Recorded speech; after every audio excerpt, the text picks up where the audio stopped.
It's -3 degrees Fahrenheit this morning at the Bitterroot Valley's Lee Metcalf NWR Refuge. Frost coats the tan cattail stems in thick, furry layers. Most of the extensive wetlands here are in their winter dormancy, the bounty of life hiding under an opaque white layer of ice. But the small patches of open water that remain, maintained by the warmth of groundwater, are teeming with ducks. Hi, I'm Shane Sater, author of the What's Going On Out There blog. This reading is from November 20th, 2022. It's titled Ducks, Raptors, and More at Lee Metcalf NWR Refuge. If you're a more visual person and want to follow along with text and photos while you listen, you can also find this story on my website, whatsgoingonblog.org. So now, let's continue with the story. The ponds are normally not frozen over in mid-November, says Elena Ulev, the naturalist who is leading us this morning. We're on another of the Montana Natural History Center's field outings today. This is the Natural History Center's birding club, which meets twice a month at various birdie spots around Missoula, Montana. With these bitter temperatures, today's group is small. We're all bundled up against the cold. Along with Elena and me are Sue and Tim Fury, a pair of patient and curious observers with a propensity for spotting hard-to-see birds and interesting tracks. And in spite of the severe weather, there's a lot for us to see at Lee Metcalf this morning. Part 1. Waterfowl and More. An icy mist is rising from the small patch of open water immediately west of the visitors' center, and it's alive with waterfowl. A group of green-winged teal are busily dabbling in the shallows, noticeably tiny next to the mallards and northern pintails that are accompanying them. Farther out, a few American coots are swimming in the deeper water. A female common goldeneye and 2 ringneck ducks are diving for food. Tim spots a smaller bird right in front of us, one we had overlooked in our enthusiasm for the ducks. It's roosting on the ice, head tucked, so still that it seems to be frozen. We walk to the side so that we can see more than just its well-camouflaged back. It's a killdeer, withstanding the cold without boots, gloves, or hand warmers. Soon it starts to forage, wading through the shallows among patches of ice and picking small invertebrates out of the waters of the spring. The frozen marshes stretch out for half a mile in front of us, the cattails brittle and silent. But as we continue north along the Kenai Nature Trail, another patch of unfrozen water appears ahead of us. It's a meandering channel, bordered on each side by marsh. This spot, too, is teeming with waterfowl.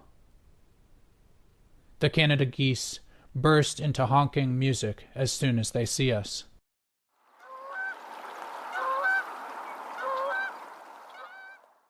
The northern pintails and green-winged teals seem less concerned, continuing to dabble butts up in the water. And among the ducks and geese are 3 massive white birds, their necks long and their heads tinged faint orange. Swans. Part 2. Swan Identification. We set up the spotting scope and debate species identification. Are they tundra swans or trumpeter swans?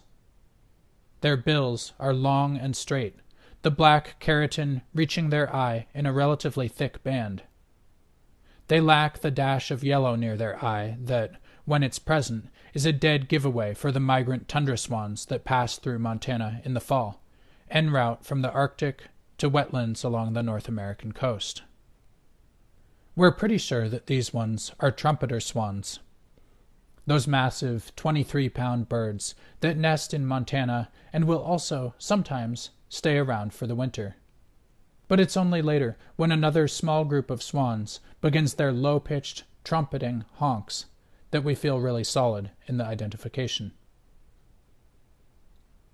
Sue spots a female northern harrier slipping past, low over the cattails, hunting for voles or perhaps green-winged teals. They have an owl-like face for listening, Elena comments. Part 3. Chickadees and knapweed gallflies.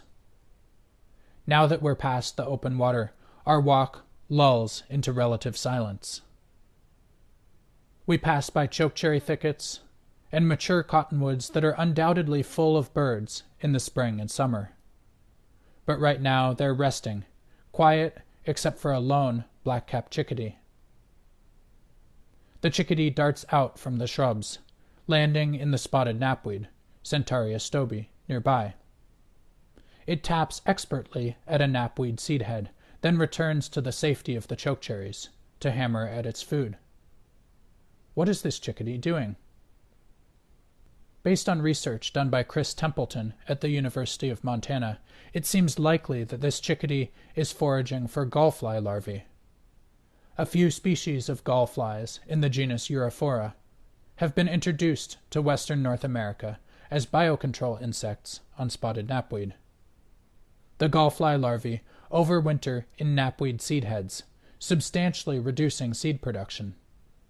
At the same time, they provide a juicy, protein-rich snack for chickadees, deer mice, and other animals trying to survive the cold season. Part 4. Birds in the cold. 3 trumpeter swans are still standing on the frozen pond, apparently nonchalant about the frigid morning. They're just taking a nap on the ice, Elena says. Humans are so delicate in a way. Indeed, it's hard to believe that all of these birds can tolerate the Montana winter. It's a daunting challenge for us humans, one to be met with wool, puffy layers, and insulated boots.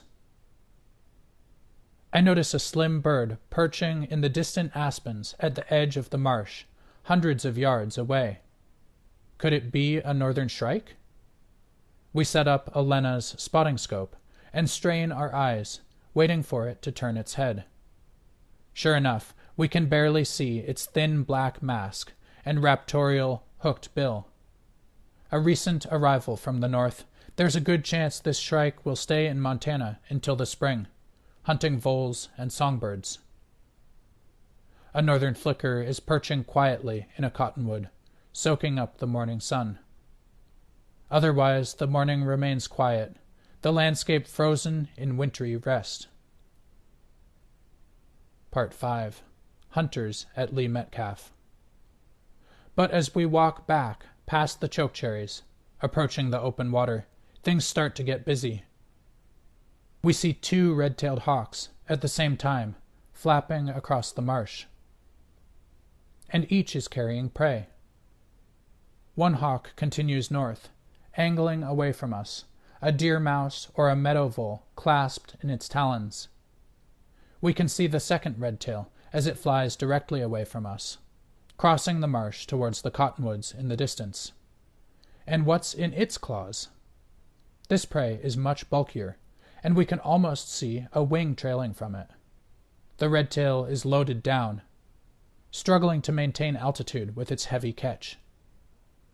It manages to carry its prey across the marsh and land low in one of the cottonwoods. What has it caught? It seems to be a bird, the size of a small duck. Could it be a green-winged teal? We set up the scope once again, but the shimmering heat waves make a positive identification impossible. Still, it seems likely that the hawk has caught a teal. Part 6. A refuge for wildlife. The excitement isn't over yet. We can hear the tip calls of 2 American tree sparrows nearby. Then we see them, flitting through the chokecherries. They pause briefly, and we get to admire their crisp white wing bars and chestnut caps. Then they're gone, moving onwards in their quest for winter seeds. An immature bald eagle flaps heavily south over the frozen wetlands. Then I spot a flash of wings out of the corner of my eye. It's another bald eagle, an adult, flaring as it lands in a nearby cottonwood. Its white head and tail gleam in the sun as it scans the crowd of ducks in the water downhill from it. The ducks rustle nervously but stay put. Is the eagle like the red-tailed hawk, contemplating a duck for lunch? Even on this bitterly cold morning, it's clear that these marshes and thickets are feeding ducks, sheltering sparrows, and attracting predators as well. Lee Metcalf is truly a refuge for wildlife, and a great place to spend the morning in the company of fellow naturalists, getting to know our feathered winter neighbors. Winter is here, and frigid though it may be, a morning walk in the cold is still very worthwhile.